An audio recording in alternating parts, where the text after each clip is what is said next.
연계 합시다. 거의 기여하고 언제나 가장 뛰어난 활동을 하시며 지혜를 갖추시고 거리 없는 삶을 사시면서 무엇 생명들을 열반으로 인도하시는 부처님과 부처님의 덕상을 이루며 삶의 근본이 있는 그들의 모습에 무량한 공덕을 갖춘 법성과 바르게 수행하시는 수행자들께 기여합니다. 자 봅시다. 이게 몇 페이지죠? 110페이지. 네?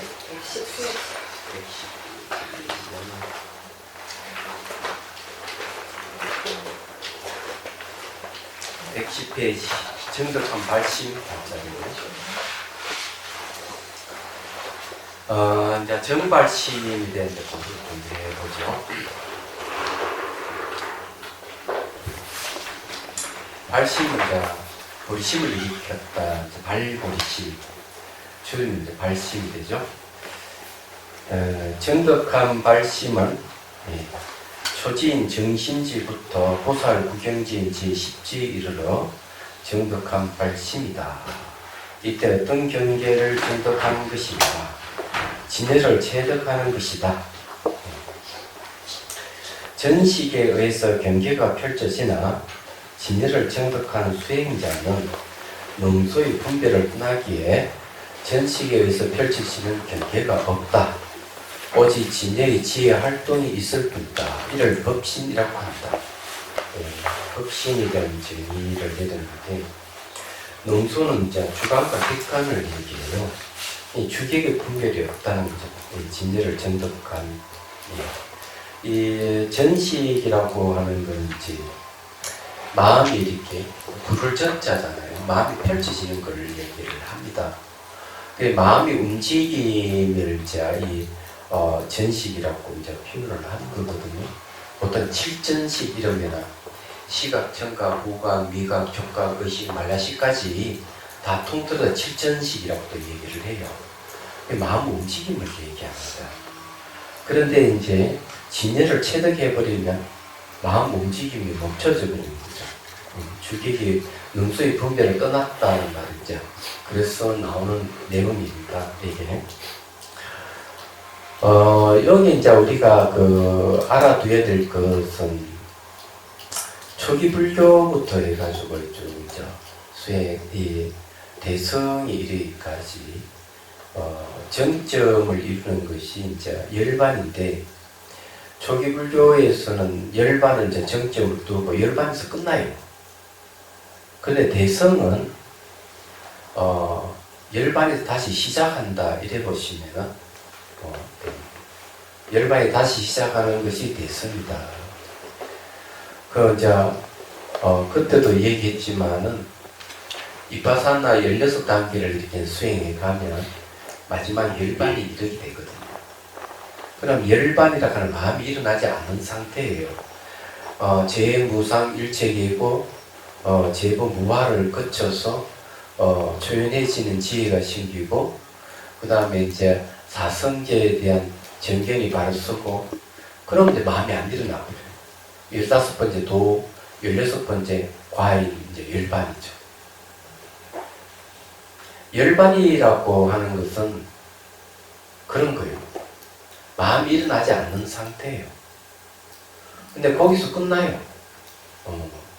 그럼 대성 거기서 다시 출발을 하는 겁니다. 이게 이제 다른 점이에요. 열반에 대해서 마음이 일어나지 않는 상태, 모든 번뇌 불이 꺼진 상태, 이렇게만 이제 얘기를 하고 있거든요. 그렇게 이제 얘기를 하고 있는데, 그러면 열반의 내용이 구체적으로 어떤 것이냐, 이렇게 얘기할 때는 대성에서 이 얘기를 하는 겁니다. 대성에서. 그래서 이제 특히 이제 대성귀신론에서는 얘기하는 것이, 우리 마음의 본성이 열반인데, 열반은 한량없는 공덕을 갖추고 있다. 항아의 모래알 같은 공덕이 갖춰져 있다. 그럼 대표적인 게 뭐냐 그러니까 지혜대강명, 정량불변, 바뀌지 않는다. 진실직지, 진실을 안다, 아는 암, 상락아정, 변조 두루 비춘다. 모든 걸 뭐 다 비춘다. 자성청정심. 이런 식으로 5개로 딱 요약해서 딱 설명을 하는 거죠. 그렇지만 그 외에 한량없는 공덕을 갖추고 있다고 얘기하는 거죠. 그게 열반이고 다른 이름은 원각이고 보리고 법계고 다른 말로 하면 또 그런 식으로 또 설명을 하는 거죠. 본래 면목, 주인공, 불성 이렇게 얘기를 하는 겁니다. 얘기하자면 그래서 이게 이제 열반을 이렇게 이제 진여라고 이렇게 칭해가지고 진여에나 한량없는 공덕을 갖추고 있다 이렇게 얘기하는 게 대성에서 하는 얘기죠. 근데 이게 어떤 의미가 있느냐 하는 거죠. 열반에 이제 머물러서 더 이상 연애를 하지 않으면 그래서 끝나니까 더 이상 뭐 말할 게 전혀 없죠. 전혀 없지만은 자기 열반에 들면 다 끝나지만 중생들의 고통을 생각하면 열반에 머물 수가 없는 거죠. 그 열반에 머물지 않고 열반에 나와서 다시 중생 구제를 하려고 하니까 열반에 대해서 재차 새로운 어떤 시각이 필요했던 겁니다. 그래서 한량없는 공덕을 갖추고 있다고 이렇게 얘기를 하고 있는 것이죠. 근데 그게 이제 중생이 있게는 한량없는 공덕을 갖추고 있으니까 얼마든지 수행을 하면은 이 마음의 본성을 깨달아서 부처를 이룰 수가 있다. 이제 이렇게 이제 얘기되는 이유가 여기 있는 것이죠. 그러면 이제 이 법신을 이제 이렇게 얘기를 하는데 그럼 요걸 이제 다시 한번 앞에 우리가 공부했던 것을 정리해서 다시 얘기를 하면 마음이 일어나면 가까이 현상이 일어나고 마음이 사라지면 가까이 현상이 사라진다. 이건 얘기 나오죠. 그럼 마음이 일어나면 가까이 현상이 일어나는 건 전식이에요. 마음이 사라지면 가까이 현상이 사라지면 그건 열반이에요. 잘 생각해보면 그렇죠? 그 마음이 일어나지 않으니까 그 열반입니다. 그래서 수행을 하면은 결국 어떻게 되느냐 하면은 원각에서 모든 게 나왔다 원각으로 간다 하고 원각경에서 얘기를 하는데 이걸 이제 대승기신론에서 마음이 일어나면 가까이 현상이 일어나고 마음이 사라지면 가까이 현상이 사라진다는 말 똑같은 말 얘기하죠. 그럼 내가 마음이 일어난다 하는 건 문명에 의해 가지고 이 업이 생겨서 각가지 이 삶이 전개되는 걸 얘기해. 그래서 원각에서 그게 막 펼쳐졌다가 이제 다시 이것이 생기면 사라지기 때문에 원각으로 들어가는데 계속 생겼다 사라졌다 생겼다 사라졌다 반복하는 거죠. 이게 이제 증거변사입니다. 길게 하면 줄이면 생사가 되는 거죠. 근데 수행으로 돌리면 어떻게 되느냐? 매도 이 무명에 의해서 막 이 우리 삶이 전개되는 이런 세계를 이제 수행을 통해서 시각이 생기, 비로소 깨달아가는 마음이 생겨가지고 하나하나 이제 무상을 보고 고를 보고 무아를 보고 공성을 보면서 이제 이 현상계에 대해 바른 이해가 생기면 현상의 초연의 지혜가 생기는 거죠. 그러면 이제 현상이 점점 줄어들었다가 현상이 줄어든다 하는 마음이 움직임 잠잠해졌다가 어느 순간 마음이 탁 멈춰져.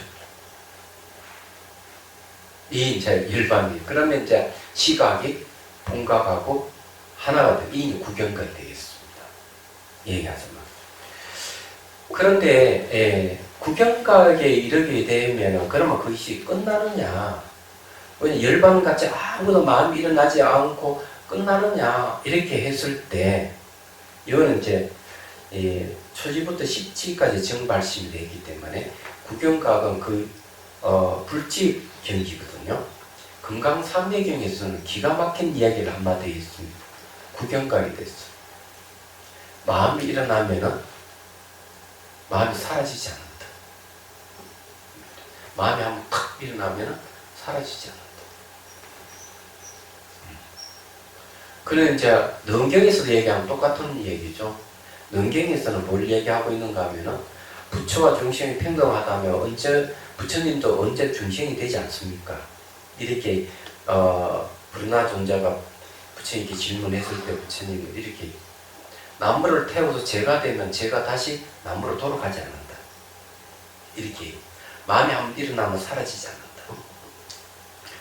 이걸 이제 여러분들 얼만큼 이해하고 있느냐 하는 거죠. 저는 그걸 이해를 해요. 왜냐하면 의식이 한번 딱 깨어났는데 이 깨어난 의식이 사그러지지 않아요. 안 사라져요. 저는 의식이 딱 깨어난 상태이기 때문에 눈을 감거나 떠나 보는 것은 안 바뀌어요. 전혀. 그걸 이해를 하게 되는 거죠. 그런데 아직까지 완전하지 않다는 거죠. 이게. 완전하지 않다. 일상생활에 늘 의식은 깨어있어요. 뜀박질을 하거나 화가 나도 깨어있는 의식은 안 바뀌어요. 한번 일어나는 것은 사라지지 않는다는 건 확실히 이해가 돼요. 근데 꿈에까지는 안 돼요. 이게. 그까지 되면 이제 몽중 이래가 되겠지. 깊은 잠 속에까지만 되면 수면 이래가 되겠죠. 근데 가능하다고 봅니다, 그게. 얘기하자면. 그래서 이제, 마음이 한번 일어나면 사라지지 않는 경계가 구경각. 우리는 아직까지 초지 경지도 이르지 못한 경지이기 때문에 말할 나이가 없는데, 그렇다 의식이 깨어나면 그런 상태가 됩니다. 말하자면. 그래서 이제 여기에, 이 진열학하는 건 열반이 다르니까 마음이 일어나지 않는 상태인데 왜 진열하고 했을까? 하면은 진열은 무량한 성도 공덕을 갖추고 있다.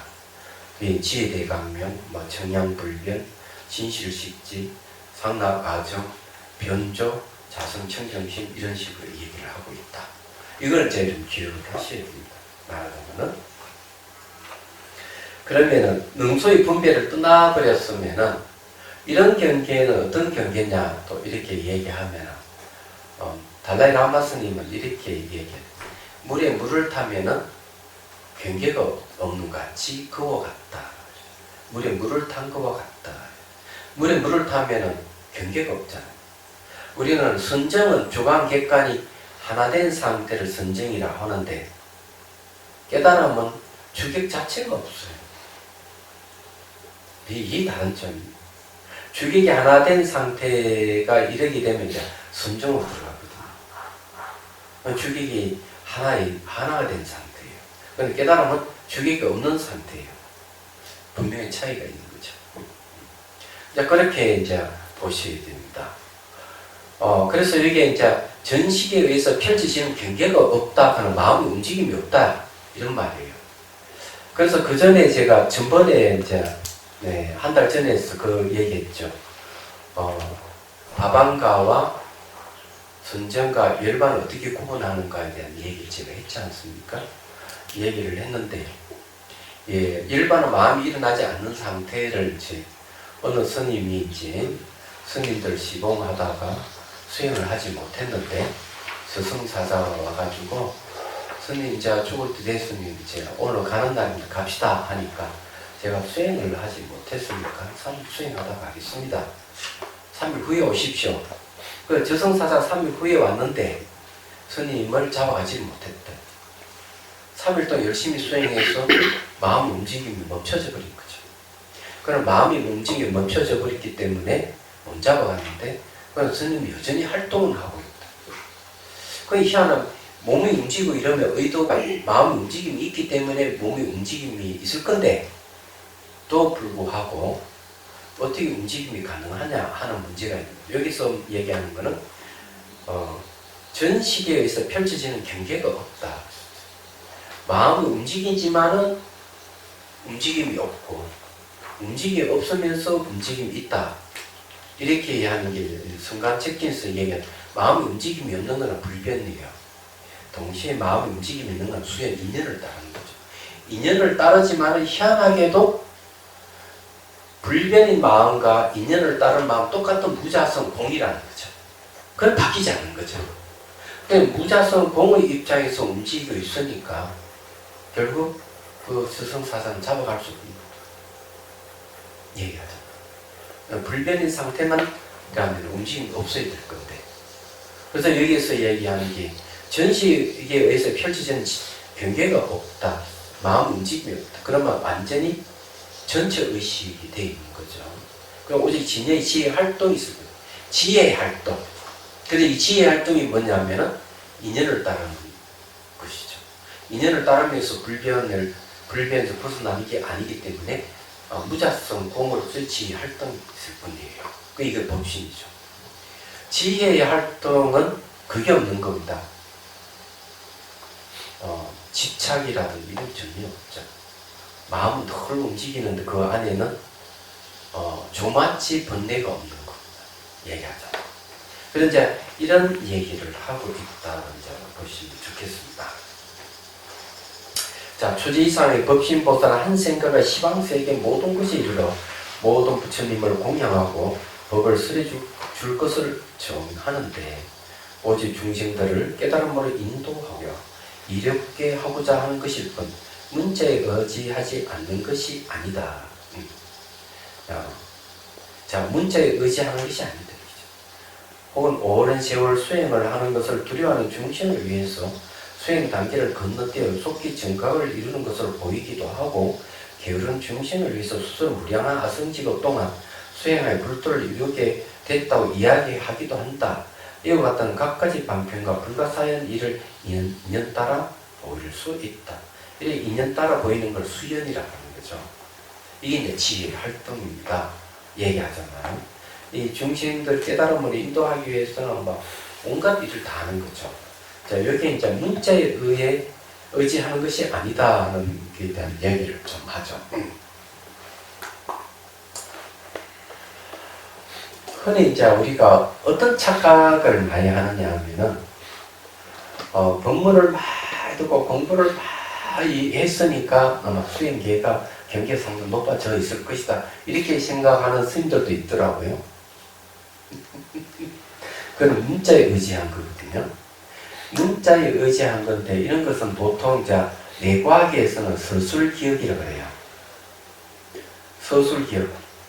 스토리가 있는 기억이죠. 그래 놀랍게도 이 서술기억은 잘 잊어버린다는 거죠. 그래서 아무리 뭐 학문에 뛰어나고 막 그렇게 많이 알고 이러더라도 그것이 지속성이 별로 없어요. 근데 비서술기억이라는 게 있어. 그러면 서술기억은 머리로 아는 거라면은 비서술기억은 다른 말 하면 몸으로 체득하는 걸. 체득한 기억은 잊어버리지 않는다. 이렇게 얘기하는 거예요. 이게 중요한 거죠. 그러면 이게 어째서 그러냐 하는 걸 이제 말씀드리면,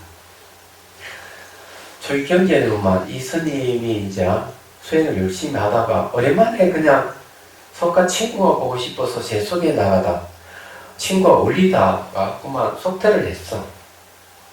속퇴를 한 거야. 속퇴를 하고는 그냥 또 그 친구 따라 나쁜 짓을 했어. 도둑질도 하고 강도질도 하고 그러다 보면 탁 붙들려가지고 이제 죽게 된 거야. 그 이제 손이 묶여가지고 이제 형장으로 이제 가는 겁니다. 그때 누가 나타나는가 하면은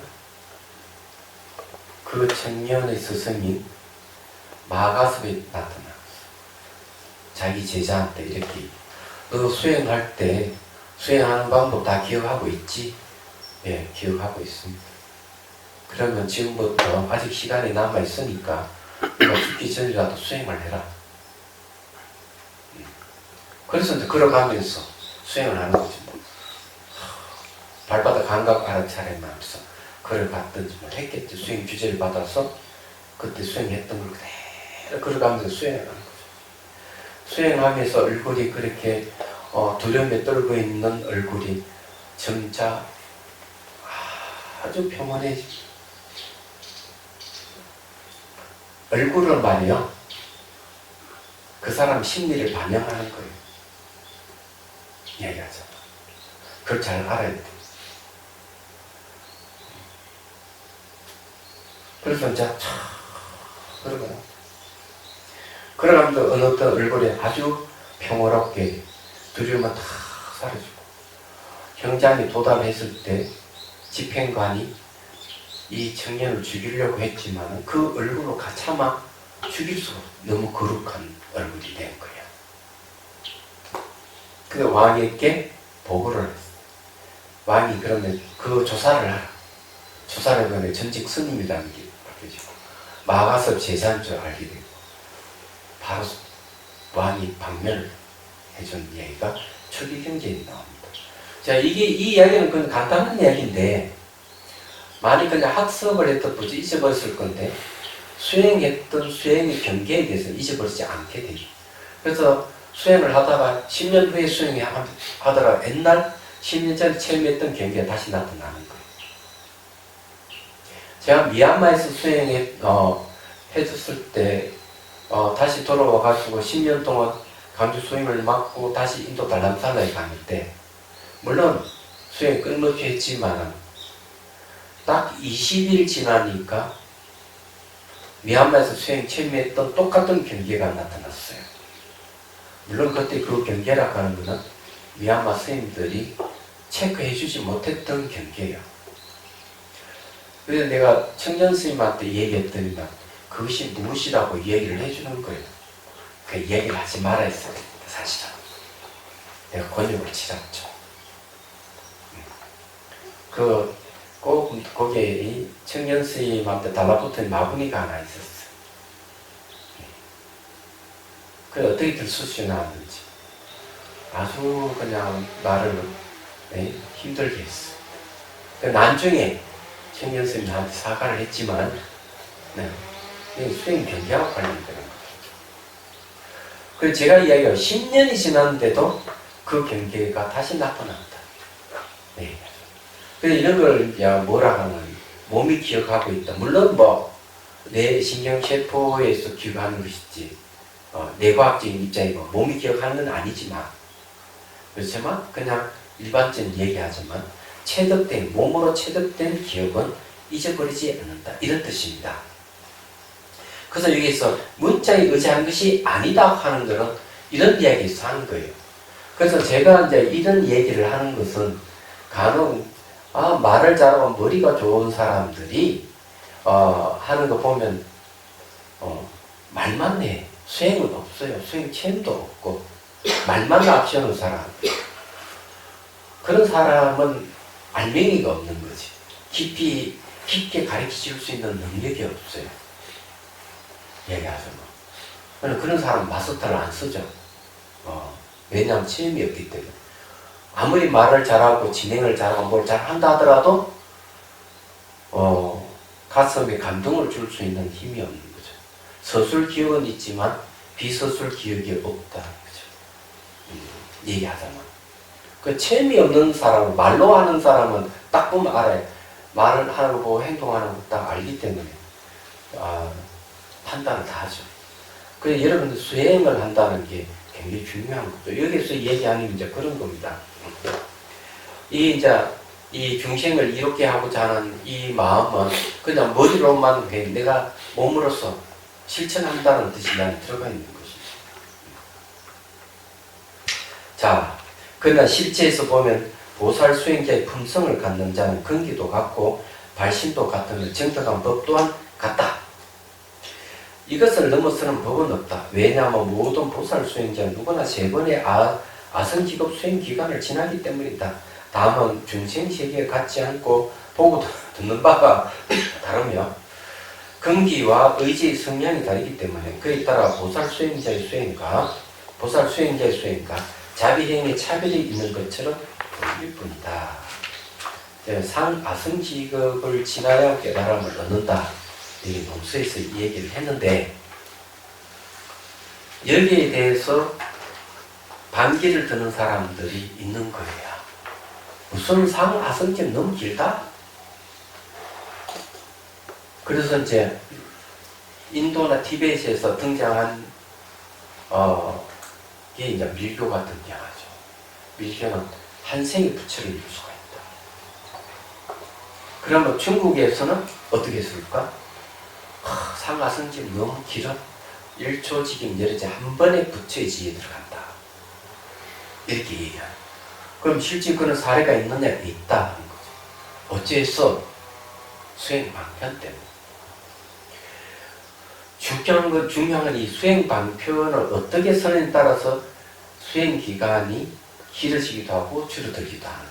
그 달라이 라마 스님은 이렇게 얘기를 하는 사마타마 수행하면 시간이 너무 오래 길게 시간이 길어진다. 비파사나마 수행해도 시간이 오래 길어진다. 그러면 수행 시간을 짧게 이렇게 할 수 있는 것은 사마타 비파사는 쌍수하는 게 가장 좋은 방법이다. 이렇게 얘기를 해요.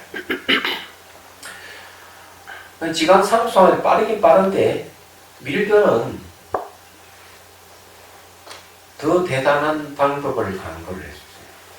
현교에서는 탐진치를 버려라 이러는데 밀교에서는 웬걸 탐진치를 이용해서 탐진치를 타고 깨달음 길을 가는 걸 제시를 했어요. 그래서 비밀불교예요. 아무나 누구에게 적용될 수 있는 게 아니다. 아무나 되는 게 아니기 때문에 무릎과 무릎을 맞대서 스승과 제자가 전수할 얘기하다. 그래서 보편적인 종교는 아닌 거예요. 그래서 비밀불교예요. 비밀불교는 개방을 하면 아마 거기에 대해 취지를 모르는 사람은 비난을 할 가능성이 많죠. 그 중에 알려진 것 중에 하나가 섹스를 통해서 깨달음을 추구하는 자도밀교가 있는 것이죠. 이런 것은 상상이 안 되는 거죠. 얘기하자면. 그래서 이런 섹스를 통해 깨달음을 추구하는 것은 만일 그걸 하려고 그러면은 비유개척 또는 비군에 해당하는 비유개척을 바쳐야 돼요. 그리고 보살의 길을 간다는 소원을 해야 돼요. 그래서 그 다음에 스승이 정해주는 여자와 결혼을 하는 거예요. 나이 차는 20년이에요. 얘기하자면. 그건 비구가 아니에요. 승려가 아니죠. 보살 스님이죠. 그래서 이 달람탈라에 가보면은 결혼하는 스님들이 있죠. 겔루파는 결혼을 안 해요. 다 청년 비구들인데 닉마파는 결혼을 하는 거예요. 그런데 성공입니다. 처자식이 있어. 그러면 이분은 전직 출가자였고 비구였지만 보살의 길을 가는 분이다. 이렇게 보면 틀림없는 거죠. 그건 밀교하는 분이죠. 그런 거야. 얘기하자. 그래서 그걸 누가 할 수 있겠느냐? 안 되는 거죠. 그러면 성녀가 다 출가를 했는데 다 결혼한다면 출가자가 아니잖아요. 안 그래요? 안 되는 거죠. 그런데 여자가 없이도 에너지를 이용해서 깨달음을 얻을 수 있다고 보는 게 또 밀교의 또 한 부분이 있는 것이죠. 그건 자동 밀교가 아니라고 보는 거죠. 그런 게 이제 겔루파에서 하는 겁니다. 밀교. 근데 놀랍게도 밀교를 한다면 누가 밀교하는지 아무도 모른다는 사실이에요. 비밀이에요. 스승과 제자만 알아. 사행제 가면 누가 밀교 수행하는지도 알 수가 없어. 그래서 우리나라에 누가 와가지고 캐나다 어느 사람이 와가 자기 달라이 라마 스님에게 밀교를 인정받았다. 그건 사기예요. 왜냐하면 밀교하는 사람 자기 밀교한다고 더 낼 수가 없어요. 표가 안 나니까. 그래서 이 달라이 라마 스님께서 밀교에 대한 얘기를 뭐라고 얘기하는가 하면 현재 와서 밀교를 한다고 하면은 두 가지 불이다. 하나는 미치거나 두 번째 호송시를 보내거나 둘 중에 하나라고 얘기하는 거죠. 그러면 지금 이제 밀교 공부하고 밀교에 대해서 얘기를 하는 것은 단지 드러나 있는 학술적으로 드러나 있고 그냥 그런 부분만 이해가 되지 진짜 내밀한 부분은 아무도 모른다는 얘기죠. 얘기하자. 그래서 밀교를 수행한다. 내 자기가 밀교 수행한다고 드러내는 사람은 다 120% 가짜다 하는 겁니다. 근데 이런 걸 여러분 확실히 알고 그러면 밀교 이야기와 밀교 수행이 어떻고 막 얘기할 수 있는 거는 드러난 부분만은 얘기하는 뿐이지 그 이상도 그 이하도 아니다 하는 것도 여러분들이 이해를 하셔야 된다 이거죠. 말하자면 그냥 겉모습 보고 착각하지 말아라 하는 거죠. 야 너 입에 힘주지 마. 얼굴이 다 나타나.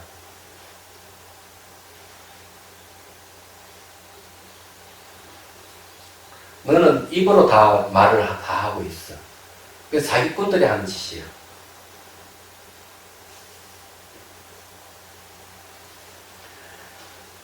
그래, 이 이야기 하자면, 그죠. 선생님들 해당되는 건 아니고.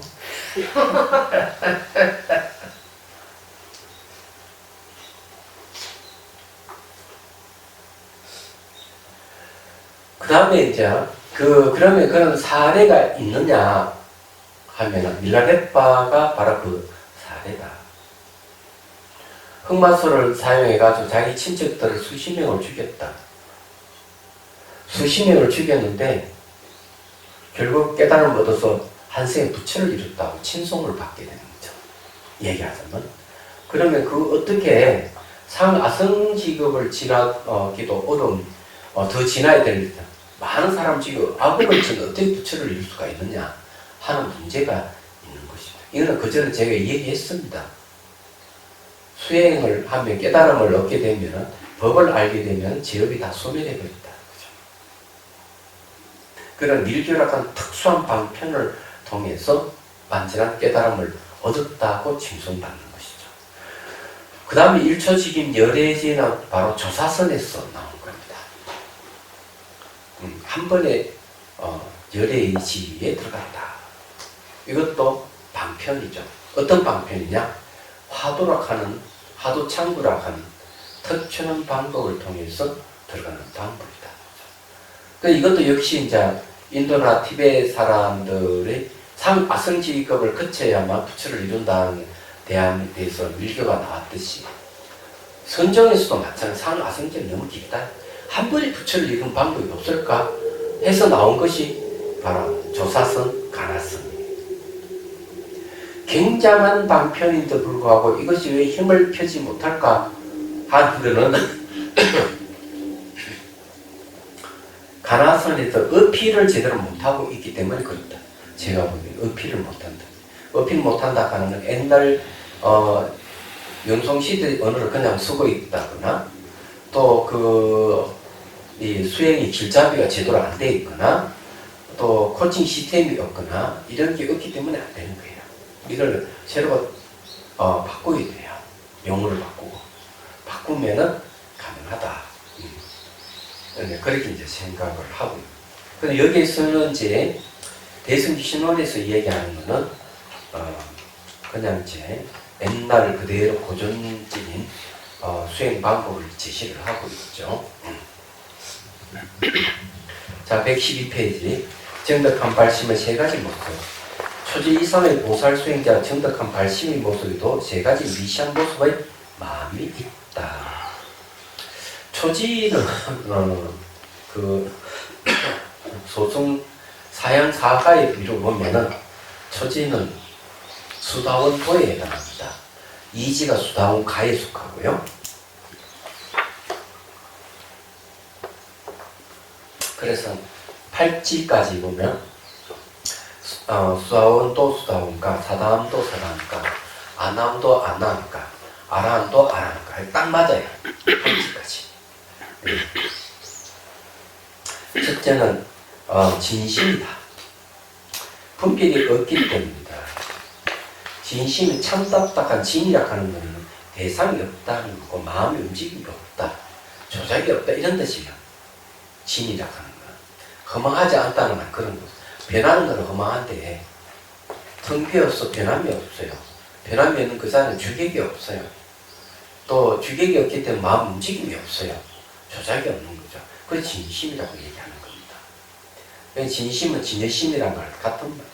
둘째는 방편심이다. 방편심은 열양지와 같은 뜻이 있습니다. 자연스럽게 중생의 이익을 위해서 여러 가지 방편을 실행하는 마음이기 때문이다.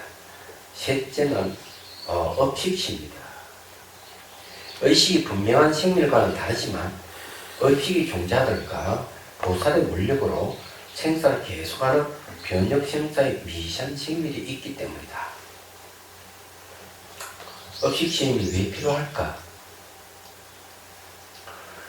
이 업식힘이 없으면 업식힘이라고 얘기하는 것은 업식이 마음이라고 얘기하는 것은 벌써 우리 마음 안에 업종자가 있잖아요. 요즘은 기업정보라고 그래요. 업종자는. 기업정보라고 하는 거 있는데 이것이 이제 있어야 돼요. 왜 그러냐면은 이게 없으면은 자 예를 들자면은 성문 영각들이 아란이 됐다. 그 이 아란은 이 세상 못 와요. 오지 못해요. 아란의 마음 너무 깨끗해가지고 업종자가 없어요. 그래서 끝납니다. 얘기는. 그래서 중생 구제할 수가 없어요. 윤회를 안 하는 거죠. 근데 보살은 일부러 열반에 들었다가 열반에 머물지 않고 나옵니다. 바로 업종자를 가지고 있어요. 안 없애고 일부러. 그것이 있어야 중생 세간에 올 수 있기 때문에 일부러 업종자를 남겨두고 있다. 중생 구제하기 위해서. 근데 여기 이제 아란들하고 보살들의 차이죠. 예. 그게 업식심이라고 하는 게 바로 그거하고 관련이 있는 거죠. 그래서 업식종자라는 말을 쓴 겁니다. 자, 그래서 이제 여기 보살의 원리와 생사를 계속하는 변력 생사의 미션 생멸이 있기 때문이다 하는 거. 일부러 마음의 움직임이 남겨두는 거죠. 이 마음의 움직임을 타고 다시 이 세상에 올 수 있는 거예요. 그래서 변력 생사라는 말을 쓴 겁니다. 이게 아주 중요해요. 그럼 여기 이제 업식 종자에 대한 이야기를 한마디를 하는 게 좋지 않을까 이렇게 생각을 합니다. 자,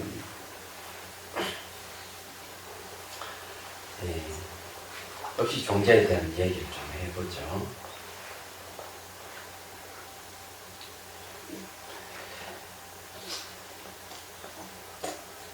여기에는 이제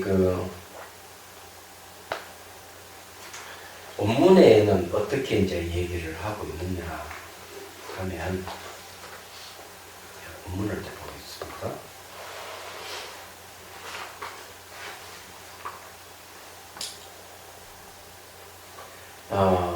원문에는 이제 업식종자라는 말이 없어요. 삼자 업식심이다 이렇게만 얘기를 하고 있습니다. 근데 이제 유식에서는 업식종자라는 말을 씁니다. 왜냐하면은 그것이 있어야만이 중생을 위해서 이 세상에 오니까. 그럼 이것을 유식의 입장에서 한번 얘기를 하죠.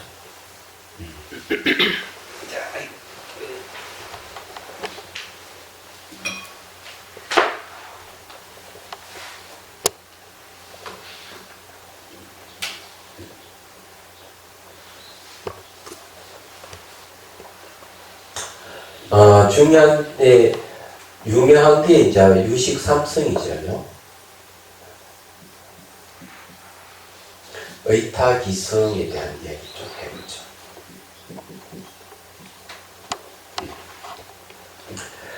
자, 의타기성을 뭐라는가? 이거는 식이라고 합니다. 식. 식은 마음이죠. 이거는 대상을 인식하는 마음이기 때문에 이게 알물 얘기합니다. 타를 의지해 일어나는 성품. 여러분이 안닦아는 알마 마음의 본성이죠. 친실식지라는 말, 지내강명이라고 하는 거죠. 마음의 본성이 아는 알입니다. 자, 이 의타이성에서는 두 가지가 있어요. 하나는 오염되어 있는 게 있고, 하나는 청정이 있어요. 자, 의타기성이라고 하는 이 마음은 이제 비유를 들자면은 이 금강석과 같다. 금강석. 이 금강석에는 뭐가 있느냐? 이 금강석이 오염되어 있다는 돌 같은 게 있고, 청정은 순금을 얘기하죠. 그래서 이 돌같이 오염되어 있는 걸 이걸 뭐라고 하는 분별성이라고 얘기해요. 분별성이라고 얘기를 하는 것은 바로 변계 수집성을 얘기합니다. 그러면 청정 순금을 얘기하는 것은 진실성이라고 그래요. 그 진실성은 바로 원성, 실성을 얘기합니다. 자, 진실성은 공성을 얘기하죠. 분별성은 이걸 뭘 얘기하느냐? 이건 상을 얘기합니다. 자, 시, 공. 이렇게 딱 되어 있어요. 그래서 중요한 거는 의탁이성 위에 오염되어 있는 걸 딱 치워버리면 의탁이성 그대로가 진실성이라는 뜻이에요. 이 말은 뭔가 하면 마음을 바꾸면 된다. 마음을 바꾸는. 중요한 마음을 바꾸는 게 중요하다. 그러면은 자, 이 금강석을 이거 어떻게 해야 되겠죠? 돌과 금을 분리시키려면 한 가지 방법밖에 없어요. 그죠? 용광로속에 집어넣어야 됩니다.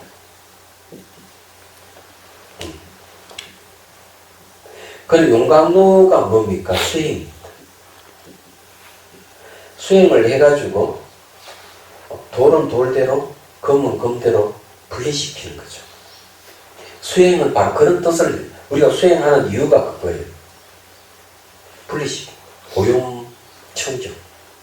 그 수행을 해가지고 오염물 갖다가 완전히 제거를 하는 겁니다. 그럼 분별성의 상이 뭐냐는 거죠. 나누고 구별한다는 것은 상이잖아요. 모양이 있어야만 나누고 구별하는 거죠. 그게 분별성이에요. 대개 이거는 언어와 관계가 있죠. 언어와 생각이나 옷을 입게 되면은 이 상이 뭘로 보이느냐 하면은 이거는 고정되어 보이고 독립되어 보이고 분리되어서 보이고 또 스스로 실체를 갖고 존재하는 같이 보입니다. 얘기하잖아. 그럼 이런 것을 이 분별성 세계 보면은 아리아식 이 식이잖아요. 아리아식에 저장되어 있는 기억 정보라는 거죠. 이건 자 뭐라 합니까? 기억 정보를 분별성, 분별성을 일으키는 기억 정보. 이거는 이제 명언 종자라고 그러는 거죠. 명칭과 은설로 이루어진 종자. 그래 깨닫지 못한 사람들은 계속 나도 눈에 보이고 들리는 이 세계를 진짜 있다고 착각하는 거다. 고정돼 있고 독립돼 있고 분리돼 있고 스스로 존재하는 그 실체가 있다 이래 보는 거예요. 이런 것들이. 근데 유식에서 얘기하는 말은 뭔가 하면 천만의 말씀 기억 정보가 발현돼서 탁 나타나서 나타난 이미지 지나지 않아요. 우리 살고 있는 이 세계 다 이미지 지나지 않아요. 이렇게 얘기하는 거예요. 이미지. 근데 이것을 이미지 지나지 않는다고 하는 이것이 과학에서 설명이 가능하냐 하면 가능하다고. 그때 제가 얘기했잖아요. 세계는 파장이 지나지 않는다. 실체가 없는 세계다.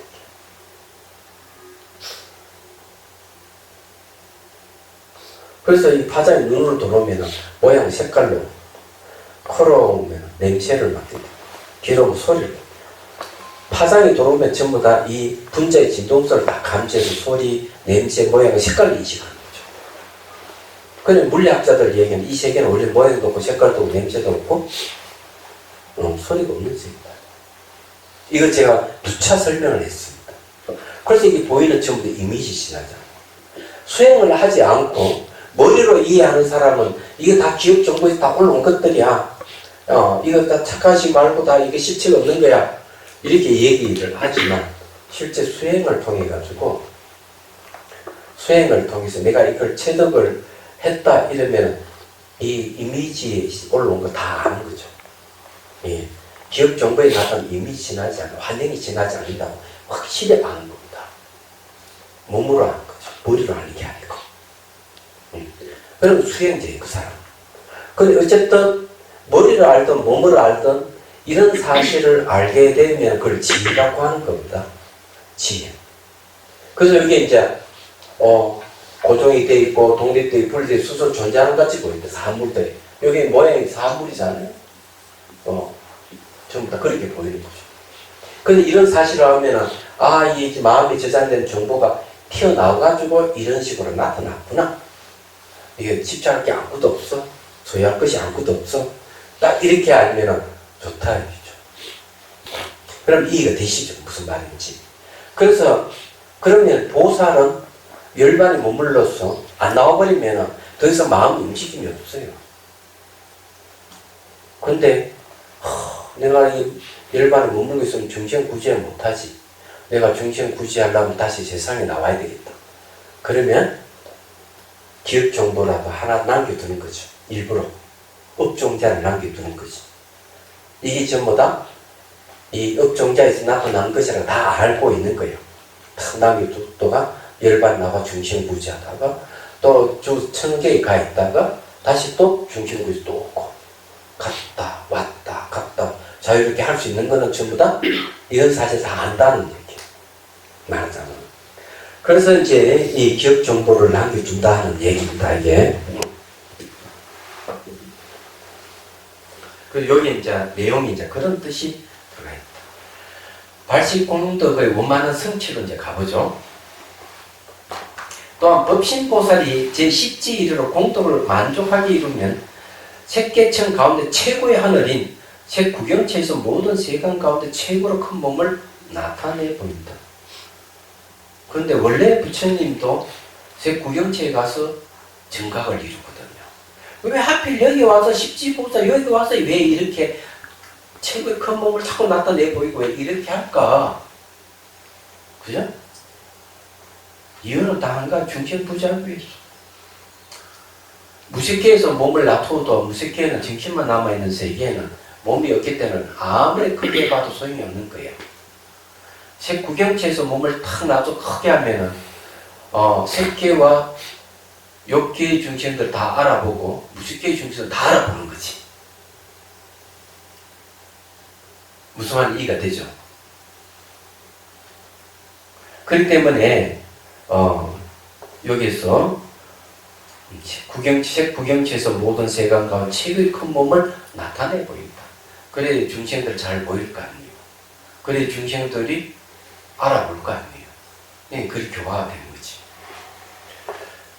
그래서 이 지구상에도 어마어마무시하게 큰 석상을 만드는 경우가 있죠. 인도에 어마무시하게 크게 만들고 그러잖아요. 불상도 아닌. 불상도 크게 하지만 불상 아닌 굉장히 크게 만들어서 인도에 보니까 40m, 50m 크게 그런 상을 만든 이 한번 해외 토픽이 나왔더라고요. 얘기하잖아. 다 권력을 상징하는 겁니다. 자, 이런 시각을 이루는 순간, 이제 비로소 깨달아가는 각을 이루는 순간의 마음이 연기의 각성과 서로 응하여서 진열을 지각한 일념상업의 지혜로서 무명을 일시에 없애고 모든 것을 통달한 지혜 곧 일체의 종지를 얻으며 자연스럽게 생각을 뛰어넘은 불가사의 활동으로 모든 중생들의 이익을 위해 시방의 어느 곳에서나 나타날 수 있다는 것을 말한다. 대단한 경우죠. 자, 그래서 이렇게 이제 제10지 이르게 되면, 자, 이 공덕의 음만한 성취를 얘기하는데, 공덕의 음만한 성취는 바로 불지를 이룬다는 뜻입니다. 자, 다음에 이제 114페이지. 정덕한 지혜를 모든 것을 아는 지혜라고 하는 까다. 호응이 끝이 없기 때문에 세계도 끝이 없고, 세계가 끝이 없기 때문에 중생도 끝이 없고, 중생이 끝이 없기 때문에 마음 작용 또한 끝이 없다.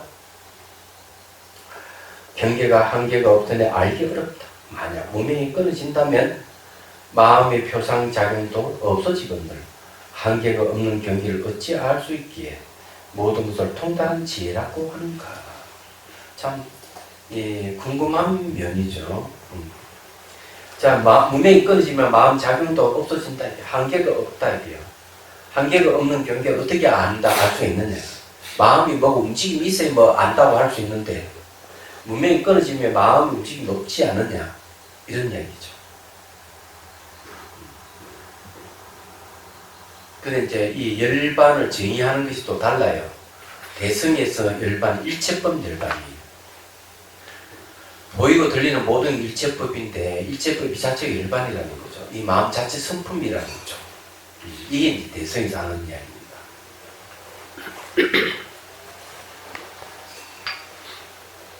답한다. 모든 경계가 분리부터 마음 하나로 현상과 개념으로 한계를 짓는 상념을 끊어야겠다. 단지 중생이 허망한 상념으로 경계를 보는 까닭에 마음에 한계가 있고 허망하게 상념을 일으킴으로 법의 성품에 부합되지 못하다. 그러므로 제대로 알 수 없는 것이다. 모든 부처님들은 상념으로 보는 것이 없으므로 언제 어느 때나 치우침이 없이 지혜로 알아차린다. 열의 마음이 진실하기 때문이다. 자, 여기에 이제 상념으로 보는 거하고 지혜로 알아보는 거하고는 전혀 다르다. 이렇게 얘기합니다. 상념은 뭡니까? 형상과 개념으로 한계를 짓는 것이 상념이에요. 생각상, 생각상은 뭘 일으킵니까? 오양을 일으키고 개념을 일으키는 거죠. 그래서 이게 상념이라고 하는 게 이제 그런 겁니다. 우리 중생들은 이 상념으로의 경계를 보는 거죠. 쉽게 말해가지고 유시각적 입장에 보면 마음에 저장된 기억 정보가 올라올 때 그걸 근거로 해서 사물을 보는 거죠. 깨달으신 분은 마음에 종자가 없는 거예요. 기억 정보가 없어요. 그래서 그냥 온 마음 그대로가 지혜입니다. 지혜이기 때문에 이 상념으로 보지 않는다는 겁니다. 상념으로 보면은 딱 한계가 있는 거예요. 전체를 못 보는 겁니다. 근데 치우침 없이 보는 건 지혜입니다. 네. 자, 뭐 이렇게 이제 얘기를 하면 도대체 이게 무슨 말인지를 잘 이해가 안 될 수가 있으니까 얘기를 하죠.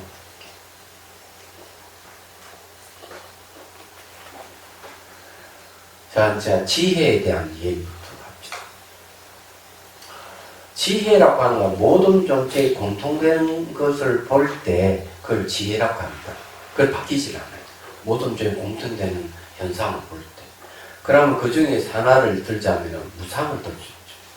책상이 변하잖아요. 사람 변하잖아요. 집 변하죠. 그러면 이 자비선사도 변하고, 그 다음에 이 경상도도 변하고, 대한민국 변하고, 일본, 중국, 지구가 변하는 거죠. 우주가 변하죠. 그러면 변한다고 아는 지혜 하나로 삼남한 우주를 다 깨뜨려 볼 수 있는 거죠. 다 변하는 거죠. 그래서 이 지혜라고 하는 것은 모든 존재 공통되는 현상을 보는 걸 얘기하는 겁니다. 자, 시간적으로 그렇게 변하는 거죠. 공간적으로 어때요? 인간은 몸과 마음의 결합체예요. 이 책상도 여러 가지 조건이 결합되어 있는 거죠. 이 집도 수많은 건축 자재가 결합되어 있는 거죠. 상호작용관계고. 지상에 있는 모든 건물, 사람, 산, 나무 다 똑같아요. 지구들도 전부 상호작용 관계를 갖고 있고, 우주도 상호작용 관계를 갖고 있고, 시간적으로 변하지만 공간적으로 상호작용 관계를 갖고 있는 건 다 똑같은 거예요. 그렇잖아요? 그렇게 이제 아는 것을 지혜라고 합니다. 그래서 이 지혜 하나 가지고 다 아는 거죠. 자, 시간적으로 변하고 공간적으로 상호작용하고 있는 건 내지 않은 실체가 없다는 거 아닙니까? 그렇죠? 내지 않은 실체가 없는 걸 뭘 의미합니까? 공이잖아요. 그러면 사람도 공이고 집이 공이고 지구가 공하고 우주가 공하다가 똑같은 거예요. 공의 생에는 아무것도 없어요. 자성이 없는 세계에 머물고 있으면 모양도 없고 색깔도 없고 아무것도 없어요. 마치 호공같이 텅 비어 아무것도 없어요. 네. 호공은 아니에요. 왜 다른지? 왜 그 안에 무량한 공덕이 갖춰져 있는 거예요. 그것이 텅 빈 공이라 하지만 마음의 본성이기도 해요. 그렇기 때문에 여기 이제 지혜 하나가 다 꿰뚫어 본다는 거죠. 그래서 이 지혜가 생기면 이제는 일체법을 다하는 일체 종지를 이룰 수가 있는 거죠. 그 이제 부처님은 일체 종지를 이루신 분이다. 완전한 지혜를 갖추기 때문에 그렇게 하는 거죠. 왜냐면 그렇게 생각하면 별로 어렵죠. 자, 그 다음 115페이지. 이것은 모든 법의 본성이다. 법의 성품 자체의 허망한 모든 법을 밝게 비추어 허망함을 알 수 있게 하는 큰 지혜의 작용과 무량한 방편이 있다. 허망함을 알 수 있다. 일어나고 사라지는 건 다 실체가 없다 하는 걸 아는 거죠. 그럼 허망은 다 아는 겁니다. 법이라 하는 건 모든 현상을 법이라고 그래요. 정신현상이든 물질현상이 다 통틀어 그냥 그걸 법이라고 한마디로 딱 얘기를 했어요. 법의 특징은 원인의 성격을 갖고 결과의 성격을 갖고 있어요. 그리고 이제 상호 의존을 갖고 있고 인과 의존을 하고 있는 건 전부 다 법이라고 하는 거예요. 얘기하자면. 그래서 이런 걸 다 알 수 있게 하는 게 바로 지혜 작용입니다. 무량한 방편이 있다고 하는 거죠. 그러면은 우리는 이제 이걸 또 공성과 지혜를 어떻게 봐야 되느냐 하는 문제가 있어요. 무엇을 지혜라는 공성을 아는 걸 지혜라고 합니다. 그러면 지혜의 내용이 공성이라는 뜻이에요. 지혜의 내용. 그럼 또 다르게 얘기하면은 공의 입장에서 봤을 때 지혜도 공인 거예요. 그래서 공과 지혜는 같이 취급되는 겁니다. 이건 누가 얘기했느냐? 원효스님께서 해동소에서 이 얘기를 하는 겁니다. 제1위 공, 제1위 공이 지혜다. 이렇게 얘기를 하는 거예요. 그래서 이제 여기에서 지혜 작용에 의해서 허망함이 다 없어진 거죠. 있다, 없다 하는 이런 잘못된 견해가 전부 다 제거되는 얘기하지만, 자, 무량한 방편이 있다. 이 말은 뭐 법이라 하는 건 두 가지 뜻이 있어요. 법은 하나는 뭔가 진리라는 그 자체를 얘기하고 두 번째 수단이라는 뜻이 있습니다. 그래서 여기에 지혜작용과 무량방편이 있다고 이렇게 얘기하는 거죠. 그럼 마음의 본성이 법인데 마음의 본성이 어떻게 방편이 되지? 이것도 여러분 이해를 하셔야 돼요. 그러면 그건 대승기 신원에서 말하는 육바라미를 어떻게 얘기하고 있느냐 이렇게 얘기하고 있죠. 그럼 마음의 본성이 방편이 된다 하는 사실을 알 수가 있어요. 마음의 본성은 탐욕이 없어요. 그래서 보시바라미를 닦을 수가 있어요. 보시한다 하는 탐욕을 없애는 거예요. 내가 보시바라미를 탐욕을 없앤다 하는 것은 마음의 본성과 그대로 상관관계를 이루는 거죠. 그래 마음의 본성의 탐욕 없음이 뭐가 되죠? 수단이 되는 거죠. 마음의 본성은 그게 없어요. 오염되어 있질 않아. 오용락이 오염되어 있지 않기 때문에 지게바람입니다. 지게바람이를 닦게 되면 오용락에서 벗어나니까. 오용락이 벗어난다는 게 뭔가? 바로 마음의 본성을 회복하는 길인데 왜 그러냐? 마음 본성은 오용락이 없기 때문에. 마음의 본성은 분노가 없어요. 분노가 없기 때문에 인욕바람을 닦고 인욕으로 닦는다. 남이 나에게 화를 내게 하더라도 참는 거죠. 얘기하죠. 마음의 본성 원래 분노가 없기 때문에 그렇다. 그 인욕바람일 분노가 없는 것 그것이 의대 수단이 인욕바람일이라는 수단이 되는 거죠. 마음은 게으름이 없어요. 마음에 게으름이 없기 때문에 정진바람일입니다. 정진한다 하는 건 게으름이 있는 사람은 정진 못하잖아요. 정진한다 하는 게으름이 없잖아요. 그러면 마음의 본성에 게으름이 없는 거하고 정진바람이라고 서로 딱 상관관계를 이루고 있는 거죠. 그럼 게으름이 없다 하는 게 뭐가 돼? 수단이 되는 거예요. 수단이 돼서 정진바람이를 닦을 수가 있는 거죠. 마음의 본성 자체는 고요해요. 시끄러움이 없어요. 고요해요. 그러면은 내가 한 대상에 집중을 해서 선정바람을 닦을 수가 있는 거예요. 선정바람을 닦으면 뭐가 나타나? 고요함이 나타나는 거죠. 이것이 뭔가 아마 마음의 본성과 서로 기하게 되는 거예요. 그러면은 선정바람이 이 고요하다 하는 이것이 바로 수단이 되는 거죠. 그게 선정바람이 수단이 되는 거예요. 마음의 본성은 뭐가 없느냐? 무지가 없어요. 지혜대명행이에요. 마음 본성 무지가 없기 때문에 반야바라미를 닦는 거예요. 그러니까 무지가 없는 쪽으로 간다는 것은 무지가 없는 이것이 수단이 되기 때문에 무지가 없는 쪽으로 수행을 하는 거죠. 그게 반야바라미라는 거죠. 이렇게 얘기를 하는 겁니다. 그러면 이것을 가장 잘 활용하신 분이 누굴까? 그 성사들이요. 이걸 잘 활용하시는 분 중에 대성사를 뽑을 수가 있다. 대성사는 어떻게 얘기했냐?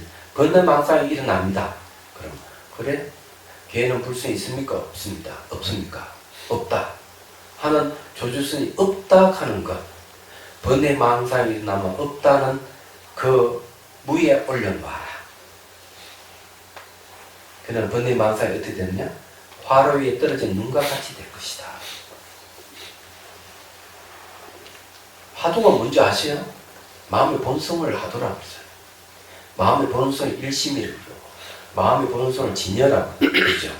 화두가 일심이고 진여고 불성입니다. 그러면 화두 자체에 뭐가 없잖아요. 번뇌망상이 없잖아요. 그러면 화두를 대변하는 게 뭐죠? 조주무자가 화두를 대변하잖아요. 이제 무하는 게.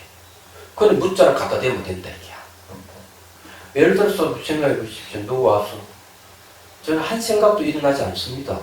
문념 맞죠? 문념은 깨달음인데 제 깨달았습니다. 지금 제가 허물이 있습니까? 이런 물으니까 우문스님 수미산하는 너 허물이 많아. 산과 같이 허물이 많아. 이런 말이잖아요. 그러면 마음의 본성을 대변하는 말은 무슨 말이죠? 수미산이 화두를 대변하고 있잖아요. 그래서 그걸 수미산을 붙들고 있으면은 어떤 번뇌망상이 일어날 리가 없는 거예요. 어떤 견해를 낼 수가 없는 거예요. 그래서 조사의 엉거를 붙들고 있으면은 빨리 깨닫는다는 거죠. 그러면은 이렇게 마음의 본성이 탐욕도 없고 이게 뭐 우욕락도 없고 분노도 없고 게으름도 없고 하잖아요. 그런데 중생들은 그렇게 살잖아요. 그렇게 사는 것은 뭐 착각과 무지로 인한 건가요? 그렇죠. 그건 마음의 본성이 무엇인지 모르기 때문에. 그래서 대성이 오면은 열반이라고 하는 걸 철저하게 연구를 하는 거예요. 그래서 열반이 이게 바로 법성이고 열반이 바로 진영이에요. 이 마음의 본성이에요. 그래서 대성에 오면 수행 방법이 특히 성가에 오면 이것을 이제 방법이 달라져요. 이걸 이용한 수행이 등장한 게 가났어요. 그걸 활용하신 분이 대성사예요. 매우 딱 보면 그렇게 나와요. 매우 그렇게. 자, 예를 들어가지고 이런 것도 있어요. 수장 잘 보면 재밌는 게 상당히 많아요. 과거는 지나갈 수 없고 미래는 오지 않을 수 없고 현재는 머물지 않는다. 관경 이런 게 나오고 초기 경전부터 대선 경전 이런 게 공통되는 거예요. 그러면 과거와 미래가 없으면 현재가 없죠. 과거, 현재, 미래가 공적하다 이렇게 얘기해요. 말을 일어나 놓고 그 다음에 이렇게 얘기하는.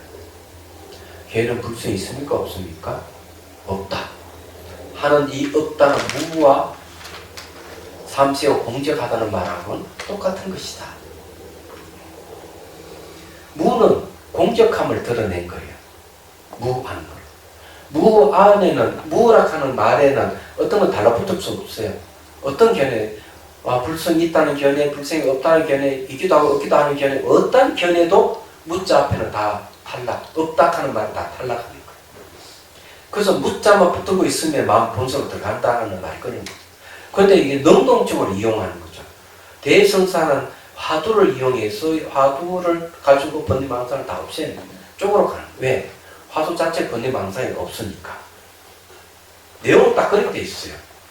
후대에 가면 화두를 의심하라 이렇게 얘기하는데 대성사는 화두를 의심하라 하는 게 아니고 화두 자체가 의심이 번뇌 망상에서 이걸 이용해가 번뇌를 없애라. 그럼 화두를 붙들고 있으면 의심 안 해도 화두의 성질이 무엇인지 알고 화두를 붙들고 있으면 된다는 거예요. 화두가 마음의 본성이기 때문에 탐진치가 없는 것이기 때문에 어떠한 견해도 없기 때문에 조사의 응구를 붙들면 이 조사의 응구가 뭐냐면은 화두를 대변하는 거란 말이에요. 마음의 본성을 대변하는 것이 조사의 응구란 말이에요. 응구를 붙들고 있으면 된다 이게. 그러면 본성을 드러난다. 이게 가능성이에요. 의심도 아니고 난 계속 의심하라 그러면 참 머리 아프잖아요. 그 대스님의 방법들 하면 좋은 거지. 제가 보기엔 딱 그런 게. 근데 그 붙들고 있다는 거에 대한 이해를 저도 못했는데요.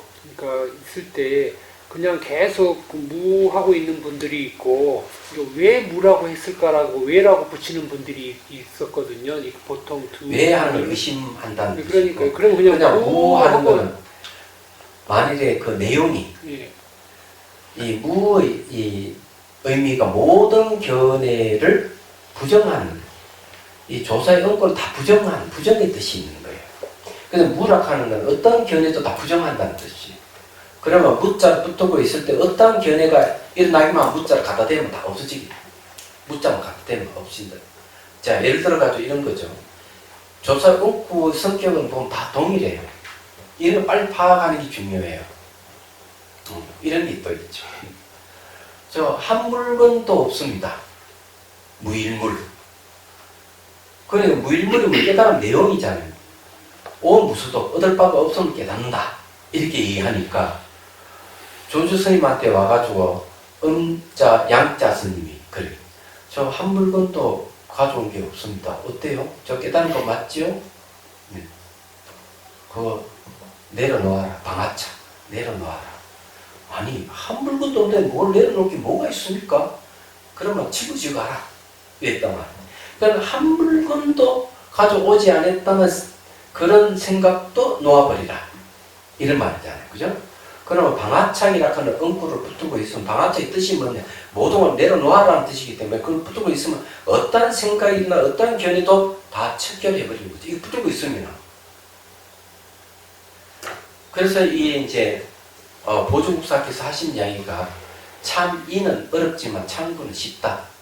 참이, 참자는 참여하다 하는 관이라는 말이 똑같은 말이거든. 그러면 뜻이라고 하는 공의 뜻을 붙들기는 어렵잖아요. 그죠? 공의 뜻은 머물기도 어렵고 붙들기 어려운데 공이 화두라고 한다면 조사응구는 붙들기 쉽다. 왜? 조사응구는 바로 공의 대변자, 화두의 대변자이기 때문에 그걸 붙들고 있으면 화두로 들어간다는 거죠. 그래서 옹구를 붙들면 쉽지만 뜻을 붙들면 어렵다는 거지. 보수투사께서 하신 얘기예요. 가라 결의를 그랬어. 얘기하면. 그래서 이제 그 화두에서 유명한 이야기 있죠. 양귀비 들어본 적 있죠. 양귀비. 그죠? 양귀비가 자기 신녀를 불러요. 소가 소가 소가 하고 부르는 의도는 어디 있을까? 밖에 누가 기다리고 있다는 거지. 소가 부르면은 알록산이 문 열고 싹 들어가는 거야. 그럼 실제 소옥을 부르는 것 같은데 알록산을 부르는 말이거든. 그죠? 그럼 조주무자를 붙들고 있으면은 무하는데 그 뜻이 어디 있는가 하면은 달을 보기 위해서 그런 거예요. 이 엉끈 좀 손가락인 거다. 엉끈 달을 보기 위해서. 그 마찬가지로 무자는 무의 그 뜻이 거기에 있는 게 아니라 무하는 거는 바로 마음의 본성을 지시하고 있는 거죠. 얘기하자. 그게 알록산이 마음의 본성입니다. 무는 그냥 소가 부르는 거 똑같은 거. 알고 보면. 그래서 이런 진의를 빨리 파악하는 게 중요해요. 얘기하자면. 그래서 조사원고가 굉장히 쉬운 건데 또 불구하고 이런 진의를 파악을 못하기 때문에 그 하도를 참고해서 수행한다 하지만 어려운 거야. 말씀을 들으니까 쉬워진 것 같아요. 예? 저는 아무것도 몰랐었는데 예. 선생님 말씀을 들으니까 왜 어렵게 말했을까 싶네요. 아니 그러니까 이제 내가 파악한 바는 그렇다 이거지. 네. 내가 본 말씀에 바는 공감합니다. 내가 이게 어록을 강의를 하다 보니까 네. 강단에서도 강의를 했고 지금도 강의하고 있는데 보니까 그런 거. 그냥 정산 스님, 은사 스님 번역한 그거를 지금 서장을 강의할 때 진짜 쉽게 잘 풀어놔. 그래 파악하기 더 좋아. 네. 내년도 강의를 사장으로 하는 게 어떨까요? 아, 정말 그런 거 차라리 강원에서 전혀 몰랐는데 그 네, 몰랐죠. 제대로 안 가르쳐 주니까. 제가 강의하고 싶은 거는 해심일경 분별유과품 소를 강의하고 싶어요. 그건 나중에 하고 그 다음에 하고. 그건 수행의 강의거든요. 그렇지. 하여튼 뭐 원한다면 수장 강의도 해드릴 수 있어요. 해심일경 해주세요. 그래서 이제 얘기를 하는데 뜻을 찾기 참 어려운 거야. 얘기하자면. 그건 뭘 얘기하다가 지금 여기까지 왔지? 마음에 지혜에 대한 얘기를. 그 이왕 얘기 나왔으니까 이제 이 제1이 공하는 거, 제1이 하는 첫 번째가 뜻이 공이라고 얘기하는 건데 뜻에 대한 걸 한번 다시 한번 얘기 좀 해보죠. 가도 나왔으니까 이번에 좀 다른 이야기를 좀 하죠.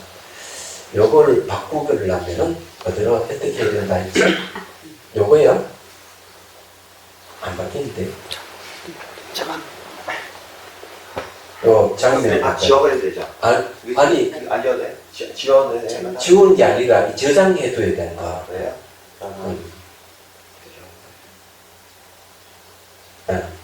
이 저장된 데에 대해 없애주시면 돼. 자, 이제 다른 이야기를 좀 해봅시다.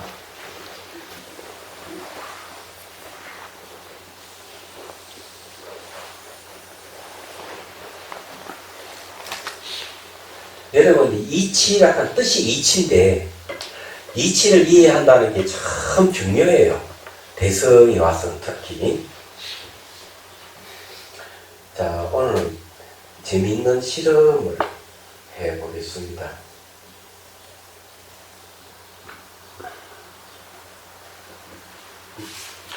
제가 뭘 그리는지 아시는지 모르겠네. 만들어.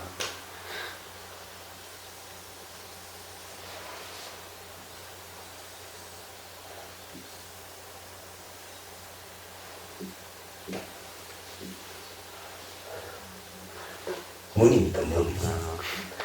오대산 성지순례 갔는데 수상사랑 절에 갔더니만 수는 문수 숫자, 상은 문수상을 얘기합니다. 그러니까 사자를 타고 있는 문수상이 크게 모셔지는 절이에요. 근데 문이 이렇게 돼 있더라고요. 제법 커요. 밀고 들어도 물 밀어도 열리지 않는 문. 자, 이제 제가 여러분들 문제를 내겠습니다. 이 문을 열고 어떻게 하면 문을 열고 들어갈 수 있죠? 예를 들어가서 수명이 여기 한 20여 명이 그냥 문을 열다가 밀었다. 그러니까 수상사의 선생님들이 이거 안 되겠구나 해서 거기서 한 20여 명이 나와가지고 막고 있다 그러면 도저히 못 들어가잖아요. 설사 그런 상태라 하더라도 이 문을 열고 들어갈 수 있는 방법이 있다 이거죠. 어떻게 하면 들어갈 수 있을까? 여기 포인트가 뭐죠? 문 들어갈 수 있는 포인트. 예? 노크를 민다고 되는 게 아니잖아요. 아니 노크하면 예? 노크하면 안에서 안 열어줄까? 아무리 놓고 해도 안 돼. 이 안에 한 20명 스님이 딱 돼. 어림도 없어. 안 열어줘. 불자라고 써 있는 거 보니까 부처가 되면 들어갈 수 있는 문이고 아니면 부처만 들어갈 수 있는 문 뭐 그런 거. 그렇지. 여기 부처불자에 초점이 있는 거죠. 그럼 부처불자는 금강경에서 어떻게 표현하고 있죠? 응? 자, 그래서 이 새끼야. 범소유사입니다. 계시험만.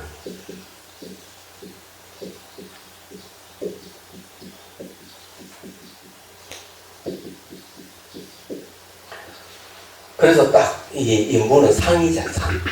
문은 이 다 상이기 때문에 이거 다 험한 거야. 이러는 거지.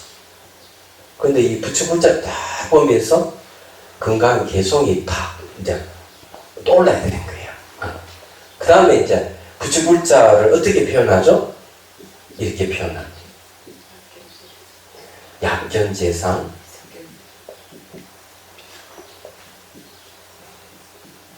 비상. 자, 모든 상이 상 아님을 본다? 그건 뭘 보느냐? 열애를 보는 것이다. 그래서 야구송에 부처는 뭘까? 물로 끼얹어도 적지 않고 불을 태어나지 않는다. 이야. 부처불자를 딱 보면서 이 개성을 딱 떠오르면은 그냥 문이 탁 열리는 거야. 그렇죠? 근데 이거는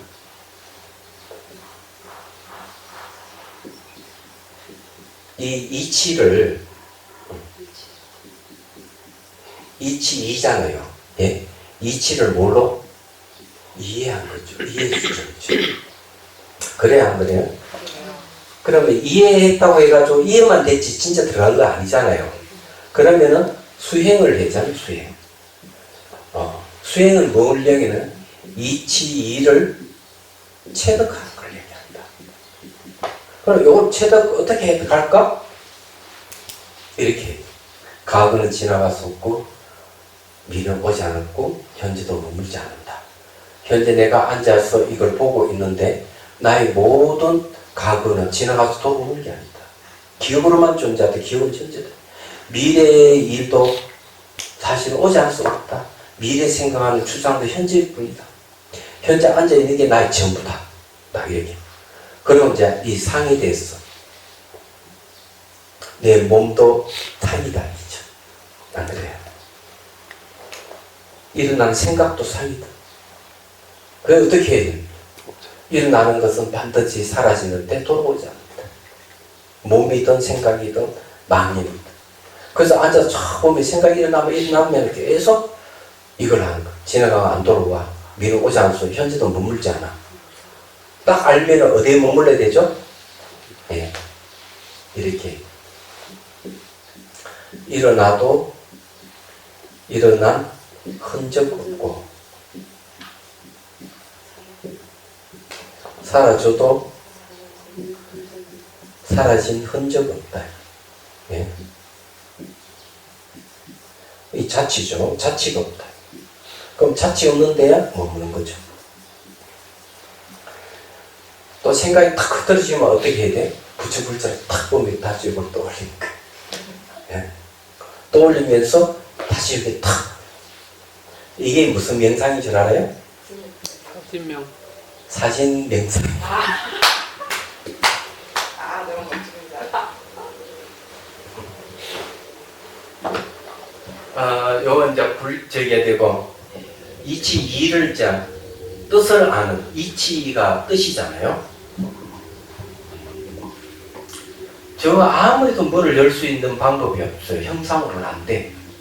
이치로서, 뜻으로서 문을 열고 들어가야 돼. 불교 박람회에 한 10작품의 사진을 걸어놓고 저 깨쳐 들어가는 방법을 제시를 할 겁니다.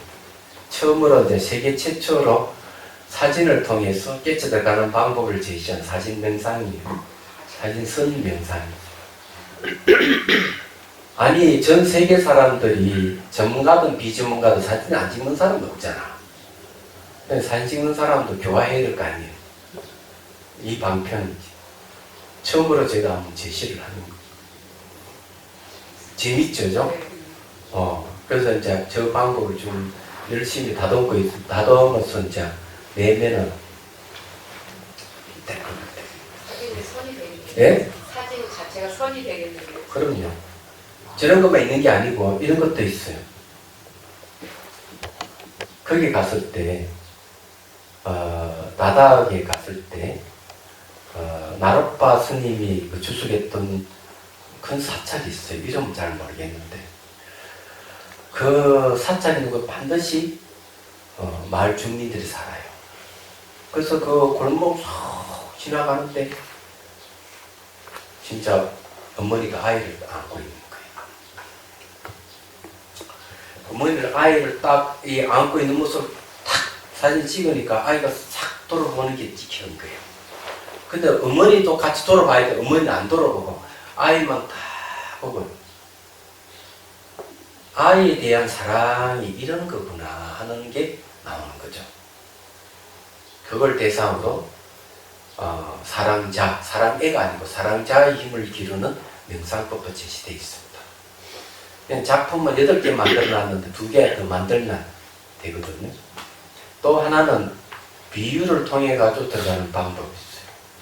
오대산에 사진을 딱 찍었는데 성문은 정확하게 나오면 밑에는 흐물흐물해지는 사진이 있어요. 요 안에 요게 저게 공양간 있죠. 거기 보면 딱 걸려 있어요.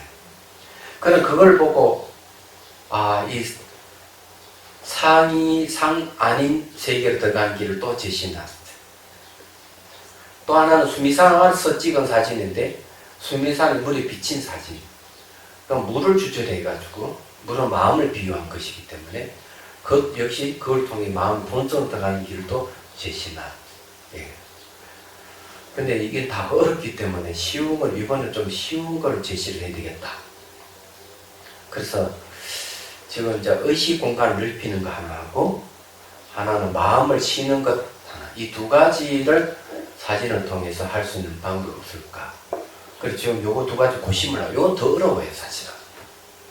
사진 소재 찾기도 어렵고 그래서 그까지 딱 하면은 딱 10작품 딱 될 거예요. 그래서 그냥 이원이 이치작하는 게 어떻다 하는 이해를 뜻이 어떻다 하는 거를 이해를 하시 이해하기 딱 좋은 방법이에요. 이 방법이 이해가 되시죠?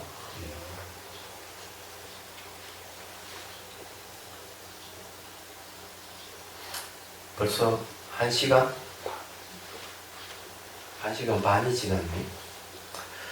자, 이제 조금 더 보고 이제 휴식하는 게 좋을 것 같아요. 자, 이제 마지막 봅니다. 부처님의 지혜작용이 잘 보이지 않는 까닭은 만약 모든 부처님께서 자연스러운 활동으로 모든 곳에 나타나 중생들에게 이익을 줄 수 있다고 한다면 모든 중생들이 부처님 몸을 보거나 신동 변화를 목격하거나 법문을 듣고서 이익을 얻어야 하거나 어찌 세간의 성과와 같은 일들을 볼 수 없는가? 왜 못 보느냐 얘기죠. 답한다. 모든 부처님과 열의 법신은 평등하여 모든 곳에 있으나 의도한 바가 없기 때문에 자연이라고 한다. 나타나고 나타나지 않는 것은 중생의 마음이 달렸다. 중생의 마음을 거울에 비유할 수 있다. 거울에 먼지가 있다면 형식이 나타나지 않는 것처럼 중생의 마음에 허물이 있다면 법신이 나타나지 않기 때문이다.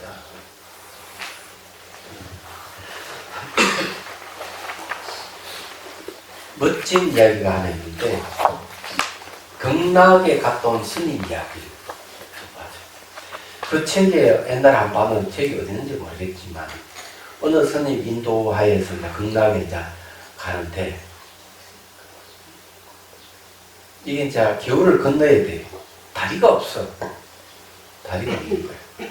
그래서 안내하는 스님이 한마디 합니다. 스님, 연보를 좀 한번 하시죠. 연보를 막 하니까 다리가 탁 나타난 거예요.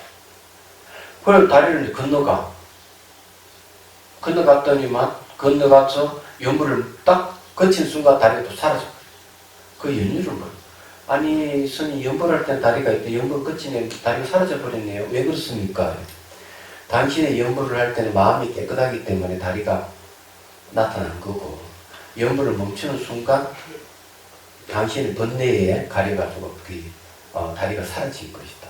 원래 다리는 사라진 게 아니고 그대로 있는 것이다. 있지만 번뇌에 의해서 번뇌에 그치면 나타나고 번뇌가 안 그치면 사라지고 하는 것이다. 이래나 늘 이 불보살이 우리 주위에 현존되어 있지만 우리가 번뇌 망상에 찌들어 있기 때문에 마치 거울에 먼지에 낀 것 같이 못 볼 뿐이다.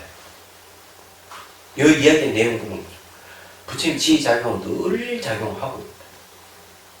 제가 그 달람살라에 1년 살 때도 오늘 거기에 스님 그런 얘기를 했었어요.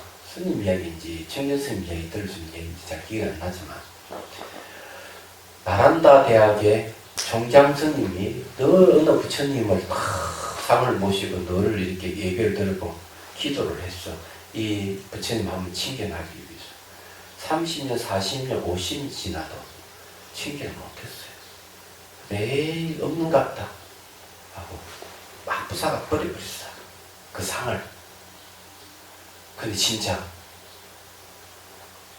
이 부처님이 꿈에 나타난 거예요. 팔다리가 부러진 채 탁 나타나서 탁 한마디. 내가 너 50년 동안 당신이 기도할 때 늘 같이 있었는데 당신이 아직까지 건너해가지고 있기 때문에 같이 있는 걸 당신이 좀 못 보고 있을 뿐이다고 하고 현신애가 탁 얘기를 좀 이야기가 있습니다. 그렇기 때문에 부처님이 없다 할 게 아니고 자기 마음의 거울을 닦는 게 중요한 거야. 말하자면 이어서 얘기 그런 얘기입니다. 아주 간단한 거예요. 그래서 어떻게 한다? 모든 상이 상 아님을 봐야 된다. 이게 모든 상이 허망하기 때문에 상이 상 아님을 보면은 늘 여기가 현현하고 있는 걸 알 수가 있는 거예요. 여기서 이해가 되시죠? 여기까지는 하지. 뭐 질문할 게 있으면 하십시오. 다른 건 아니고요. 석방 다닐 때 스승이 안 계시니까 너무 힘들었어요. 솔직히 말해서 뭐 어떤 경계가 와도 그렇고 또 어떻게 공부를 해 나가야 되는지도 참 암담했었는데 그 전에 이렇게 관화선이 계속 이어진 거 보면 스승이 계셔서 그 가르침을 계속 전해 주신 건데 왜 저희 때는 지금에 와서는 왜 관화선을 왜 스승이 부재이신지 원래 그랬던 건지 언제부터 그런 건지 그거에 대해서 그건 뭐 의문입니다. 당연히 사람의 관심이 없었어요. 그래도 저희는 계속 정진을 하고 있었잖아요. 스님. 그래도 저기 선방에는 이빠사를 하는 거는 만 이상 된다며 지금. 그거는 지금이 그렇고요. 한 20년 전이나 그때는 그래도 관화선과 선방이 부족할 정도로 스님들이 많았거든요. 그런데 불구하고 지도에서는 스승이 없잖아요. 그러니까 왜 없는 겁니까? 뭐 없는 게 이제 뭐 여러 가지 이유가 있겠죠. 그 이유. 예, 관심이 이제 사라지게 되면 또 이게 여러 가지가 이유가 있을 건데 아마 내 생각에는 가나선의 수행은 너무 오래돼 가지고 옛날 거라고 생각할 수도 있어요. 언어 자체도 명성시대 때 언어를 그대로 쓰고 있으니까 더더욱이 어렵고 그렇다고 또 이 시대에 뒤떨어진다고 생각할 수도 있어요. 사람들이. 그래서 멀리하고 있지 않을까. 그래서 이걸 개혁을 하려고 그러면 언어를 현대어로 좀 바꾸는 게 상당히 좋고. 네, 물어보게. 소학행이 뭡니까? 소학행. 예? 소소하고 확실한 행복. 그다음에 지몸이가 뭐예요? 몸이 지켜주지 못해 미안해. 지켜주지 못해. 요즘 언어가 그래서- 요즘 말로 바꾸라는 말씀이시구나. 요즘 애들이 좋아하는. 수미산을 번역하면은, 네? 너 산과 같이 건물이 많아 하는 걸 줄이면 수미산이잖아요. 네. 요즘 이제 보면은 긴 표현을 전부 짧게 쓰잖아요. 네. 그러니까 이제 비로소 어떻게 보면은 사람들이 이제 긴 문장을 짧게 쓰듯이 화두도 긴 문장을 짧게 쓴 게 이제 그런 게 아니냐. 왜 그런가 하면 잘 생각해 보면은 이 산스크리트는 한글하고 어순이 같아요. 그래서 부처님 가르침은 곡순이에요. 곡순. 그래서 자세하게 그래도 법문 들으면 깨닫는 사람이 다 나온단 말이에요. 법문 듣고 바로 깨닫는 나오거든요. 그럼 중국은 뜻글자거든. 뜻글자는 긴 문장이 필요 없는 거예요. 한두 자로 탁 던지면 딱 되는. 그렇기 때문에 선이 발달할 수 있는 조건이 되는 것이지. 그런데 우리나라도 이제 보면은 이제 자꾸 이제 긴 문장을 갖다 짧게 전부 다 자꾸 이렇게 용어를 만들어내고 있는. 그죠? 용어를 만들어내지만은 그 뜻이 모르는 사람은 모르잖아. 아는 사람은 다 아는데 마찬가지예요. 수미산이라고 하는 내용이 허물이 많다 하는 내용이라고 알면 수미산이라고 하는 붙들고 수행하면 별로 어려움이 없지만 그 내용이 무슨 말인지 모르는 사람은 수미산 백날 붙들어도 아무 소용이 없는 거야. 얘가 화두 창부도 그거 같은 거예요. 지금 시기는 어떻게 보면 젊은 사람들에게 이렇게 해석해 주면은 맞을 수가 있다 이렇게 생각을 해요. 그래서 이제 한글 용어로 바꾸고 그러니까 이제 명성시대 용어를 현대어로 바꿔야 되고 두 번째는 가나선 할 수 있는 길을 제시를 해야 되는 거고 얘기하자면 세 번째는 점검 시스템을 만들어야 된다. 세 가지가 확실히 갖추지면 가나선 다시 부흥할 것이다. 그럼 옛날에는 없느냐 있었다 이죠. 그 옛날에는 그러면 예를 들어 코칭 시스템을 갖추고 있다. 그래서 언제든지 와가 선사들하고 선문답이 가능했고 수시로 이제 소참 법문을 해가지고 일깨워주고 이렇게 했는데 요즘 선사들은 직접 소참 법문도 안 하고 선문답도 안 이루어졌죠. 안 그래요? 그럼 죽을 수밖에 없는 거죠. 앉아있는 사람은 그냥 할 일도 앉아있기만 하고 가르쳐주는 사람은 없고 그죠? 그래서 이걸 옛날은 자유롭게 했지만 그렇게 안 되면 제도를 만들어가지고 하나하나 불러서 문답을 해야 되는 거야. 안 되면. 그렇게 해야만이 그 맹매 유지가 되는 거야. 옛날에는 그렇게 갖춰져 있었다고 봐야 되는 거지. 원래 그 송나라 때 전통적인 그 선방에서는요, 독참이라고 하잖아요. 1대1로. 뭐, 법문답이라고 할 수 있겠지만은, 그것이 의무적으로 되어 있는데, 지금 우리나라는 의무적이 없고, 자기가 가고 싶으면 가고, 그러니까, 강제적이 돼야 되는데, 지금은 강제성이 없다 보니까, 저 같은 경우도, 뭐, 물을 사람도 없겠지만, 묻기도 좀 쑥스럽고 하니까, 그냥 좀, 가기가, 안 가도 상관없는 거잖아요. 그러니까 안 가게 되고, 또, 지도해 주시는 스승도, 그렇게 뭐 해주려는 마음도 없고. 그래, 이제, 중요한 거는 이제 그 시스템을 갖춰야 되지만은, 안내가 필요하다 하는 것 중에 하나가 뭐가 있느냐면, 하도는 그냥 단계가 없어. 이래버리니까 안 되는 거야. 그래요, 맞아요. 단계가 없어. 그러니까 안 되는 거야. 맞아요. 그런데 어려울 때 하고만 있다고. 나온순사 어르기도 뭐가 나온 순사인지 뭔지 나온 순사인지 무학대사인지 모르지만 이렇게 나와 있다고. 생각이 일어나고 사라진 게 다 생사다. 하두를 붙들고 실험하면 생사가 점점점 없어진다. 얘기하자면 마음이 일어나고 사라진 척 없으면 고요함이 온다. 그럼 고요할 때 그냥 있으면 안 된다. 다시 화두를 들어야 된다. 그러면 다시 그때 화두를 들으면 그 다음에는 공정 연지가 나온다. 그럼 오래전에 깨달을 수 있다. 이리 그러면 이 자식은 단계가 있는 거 아니에요, 그죠? 그러면은 화두를 붙들고 내가 무자를 붙들고 있든지 또는 이제 그 방아자를 붙들고 있든지 붙들고 있다 이야. 계속 붙들고 실험을 한다. 예. 그러면은 이제 뭐가 오겠느냐? 타성일편이라고 하는 거야. 타성일편은 몸과 하두, 몸과 마음과 하두가 하나가 되는 상태예요. 이런 상태는 이제 요 대승기 신론에서 이야기한 대로 하자면은 심일경성, 전주일치가 갈 수 있는 거죠. 그 이제 그 상태에서 아주 익숙해지면 그 다음에는 하두 산내고 오는 거지. 고요한데도 그냥 있으면 안 된다. 다시 화두를 들어라. 그럼 화두가 마음의 본성이 말과 생각 끝난다. 다시 붙들어라. 그 자리를. 다시 그걸 붙들고 있으면 그때서야 뭐가 오느냐. 공정 영지가 온다. 공적하는 안가밖에 없는 상태에서 신령선을 아는 암만 남아있는 상태가 올 것이다. 이게. 그러면 그런 상태에서 지속하면 오래전에 깨닫는다. 단계가 있잖아요. 분명히 있는 거예요. 이게.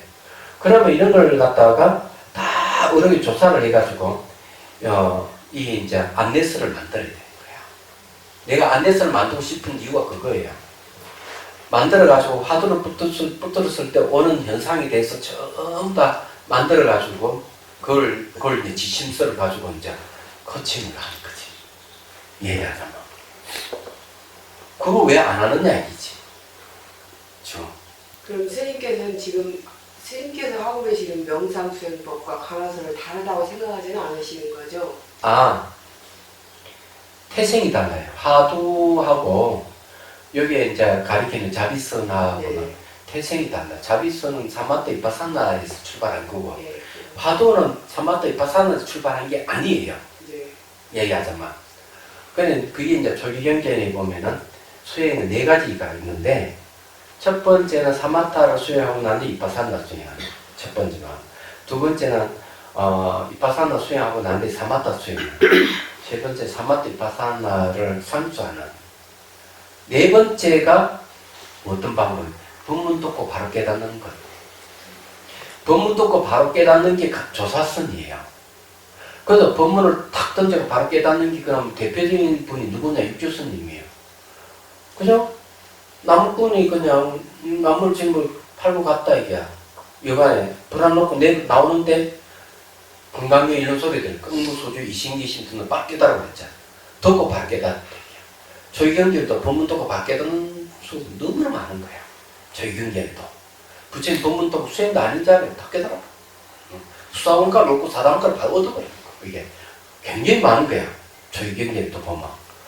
그래서 그렇게 되는 육조스님이 그런 거예요. 육조스님. 그러다 또 이제 인연배가 물어가 이제 오조 공인대에 찾아가 또 8개월 때 행자생활을 하잖아요.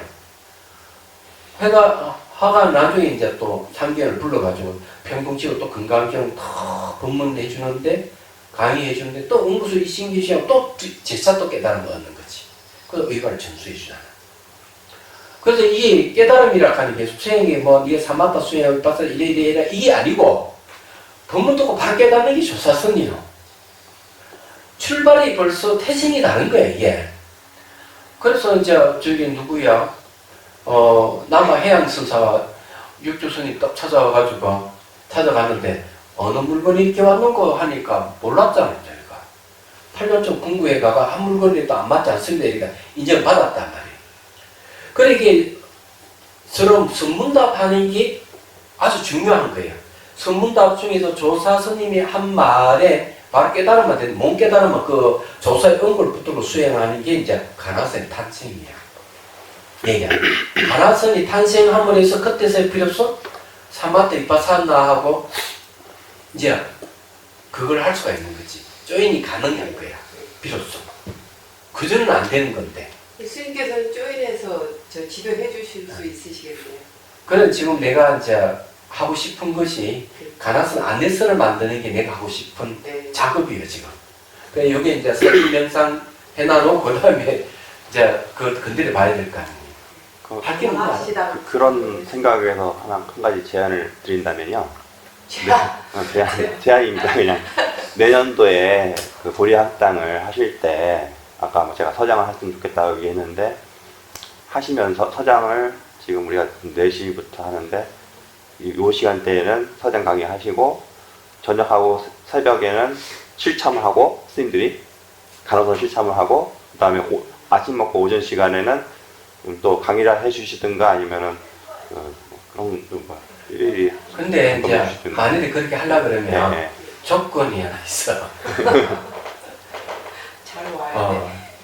어떤 조건이냐면은 그 저기 성가에서 하는 전통적인 방법은 나는 코칭해 줄 수는 없고 네. 얘기하자면 그것을 저기 나온 단계를 가지고 그렇죠. 예. 그러니까 어른이 나온 단계라든지 예. 대승기신 나온 단계라든지 이런 걸 잘 이렇게 해가지고 네. 그거에 맞게끔 해줄 수는 있지만 그게 선사들처럼 그렇게 할 수는 그렇죠. 없어요. 예. 나는 선사가 아니에요. 예. 분명히 얘기하자면. 그래서 이제 스님이 그러니까 그 단계를 체계를 세우고자 하시니까 그러니까 스님 혼자 하실 수도 있겠지만은 저희가 같이 수행을 하면서 또 강의를 들으면서 그런 저희가 뭐 했던 것을 이렇게 이야기를 나누면서 또 하면 좋지 않을까라는 생각이 들었습니다. 원래 스승과 넌 이제 하는 원한다면 해드려야지. 예, 그런 방법이 하면 어떨까? 좋아요. 예, 이런 보리학당 강의만 듣는 것도 좋겠지만은 그래서 알았지. 그렇게 해보지. 예, 그냥 생각이 나서. 그럼 만일에 이제 여기 해가지고 다음에는 요 대승기 끝나면 내년에는 서장을 배우고 싶다. 그러면 서장을 해드릴게요. 실참만 하는 것도 막 여러분들이 하고 코칭은 제가 해드리죠. 네. 완벽한 건 아니지만 그거 해드릴 수 새로운 체계적인 참 완전 초보인 저는 어떻게 해야 됩니까? 당연히 이제 초보도 가능한 거지. 그럴 때면. 제일 쉬운 게 가나선이라니까요. 네. 초보도 가능한 거지. 왜냐하면 그 이제 붙드는 건 어렵지 않거든. 근데 이제 그 힘들면 이런 식으로 한번 내년에는 이런 그 사진 명상을 걸어놓고 뜻에 대한 이해를 확보해야 하고 어떤 식으로 하는지 이제 이런 걸 조금 하면 익어지면 그런 걸 도전해봐도 되지. 그 이것도 지금 현재 처음 시도하는 것이지만 기본적인 수행은 대성은 뭘 많이 사용하는가 하면 소송도 마찬가지지만 관상법을 많이 사용해요. 그래서 청년 도론에도 관상법 40까지는 되는 대성도 기본적 관상법을 들어갑니다. 관상이 들어가는데 이런 이치를 관상 대신에 사진이라 하는 이 상을 대신으로 하는 거지. 상을 대신을 해가지고 이치를 이제 상상해서 들어가는 거죠. 얘기하자면. 그러니까 이런 게 조금 훈련이 돼 있으면 어렵지 않죠. 예, 안 그러면 뭐 자비수관을 해도 상관없고. 자, 그런 것도 이제 제가 다 얘기해 드릴 수 있는데 제가 여기서 하고 있는 거는 대성은 왜 어려우냐 하면 마음에서 바로 들어가기 때문에 어렵다 이게. 초기 불교는 왜 쉽느냐 하면 몸부터 관찰하기 때문에 쉽다 이야. 간단하게 얘기하면. 그래서 대성과 그러니까 소성과 대성을 하나 연결해놔. 그게 이제 자비선이에요. 그럼 몸부터 관찰해가지고 몸 사지고 마음의 영역이 드러나면 그것에 대성으로 전환해도 된다 하는 입장이 제 입장이에요. 근데 옛날에는 엄격하게 소성 별볼일 없어 하고 내쳐버렸지만 그럼 대성은 그럼 뭐 잘났느냐 마음을 이게 캐치도 못하는 입장에서 들어가려면 얼마나 어렵는데 그런데 갖다 붙여서 해놓은 게 이제 자비선이라 하는 방법이고 화두도 이제 보면 참여는 어렵지만 참고는 쉽다고 하기 때문에 참고하는 방법이 명확하게 개념이 잡히면은 이건 어렵지 않지 않을까 쉽지 않을까 하는 생각을 해요. 그런 거죠. 고맙습니다. 예. 예, 마치겠습니다.